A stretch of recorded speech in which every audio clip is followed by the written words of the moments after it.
I'd like to cross over now to our Jerusalem bureau, where we have Major Avital+leibovich with the IDF, with the Israeli Defense Forces, joining us now. Major, thank you for joining us. Tell us, what is the goal of this operation? Well, we have just a short while ago launched the second stage of the operation against Hamas infrastructure. In the second stage, we have a few forces participating, such as infantry, engineering, artillery, all giving support by the Air Force and the Navy. The goal is to try and take over some of those launching areas that were responsible for the many launches, the thousands of launches, in fact, towards Israeli civilians. What exactly are you going to achieve by doing this? Will you be able to stop those rockets? If we go back 2 years ago, when Israel went into southern Lebanon, Hezbollah at that point and its rocket launchers were the target. Israel emerged from there, and the perception was in the Arab world that Hezbollah won just by surviving this.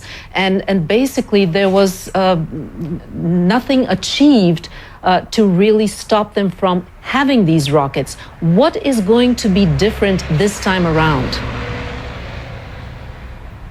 I think that today the IDF forces are a totally different place than 2.5 years ago. We have implemented many lessons from the second war in Lebanon, and for the past 2.5 years we were busy training our forces, regular and reserve, with the emphasis on urban warfare.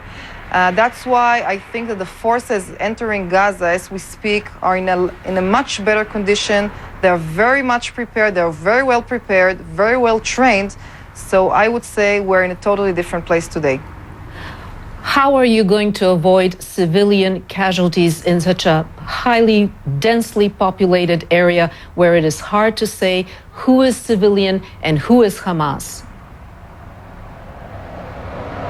Well, first of all, Hamas is not putting any efforts to avoid targeting civilian dense areas here in Israel as well. However, we are trying to be as humane as possible, namely trying to call up before targeting a house, the residents of the house, trying to give leaflets, and through those leaflets some messaging.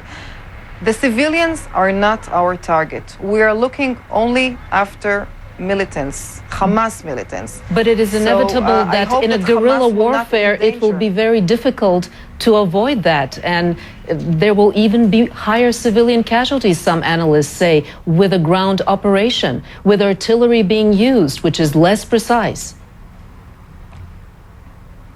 Well, unfortunately, we did not choose to be in a situation like this, to be bombarded day after day, night after night, for 8 consecutive years.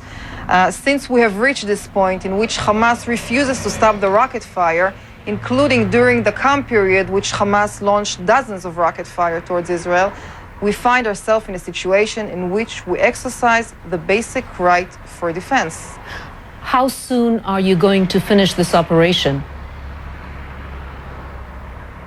Since Hamas has invested a lot of time, money, and effort in the past 2 years to build itself militarily, namely digging hundreds of tunnels, building bunkers, building training facilities, we have many, many targets as a result. Therefore, to my estimation, it's going to be a lengthy operation.